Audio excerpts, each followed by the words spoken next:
മുള്ളിരിങ്ങാട് വനത്തിൽ തമ്പടിച്ചിട്ടുള്ള ആനക്കൂട്ടം ജനവാസ മേഖലകളിൽ നാശം വിതയ്ക്കുന്നത് തുടരുന്നു. കവളങ്ങാട്, പൈങ്ങോട്ടൂർ, വണ്ണപ്പുറം പഞ്ചായത്തുകളിലാണ് ഈ ആനകൾ ഭീഷണി ഉയർത്തുന്നത്. മുള്ളരിങ്ങാട് വനത്തിൽ 20ഓളം ആനകളാണ് സ്ഥിരവാസമാക്കിയിട്ടുള്ളത്. ഈ ആനകൾ നിരന്തരം ചുറ്റുമുള്ള ജനവാസ മേഖലകളിൽ ഇറങ്ങി നാശം വിതയ്ക്കുകയും ചെയ്യുന്നു. വ്യാഴാഴ്ച പുലർച്ചെ ചുള്ളിക്കണ്ടം ഭാഗത്ത് വലിയ തോതിൽ കൃഷി നശിപ്പിച്ചിട്ടുണ്ട്.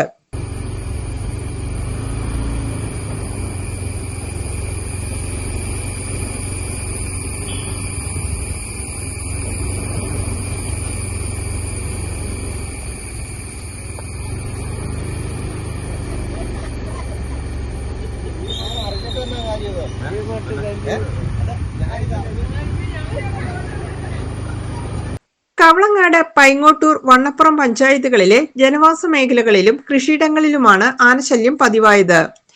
എല്ലാ ദിവസവും ആനകൾ ഓരോ ഭാഗങ്ങളിൽ നാശം വിതയ്ക്കുകയാണ്.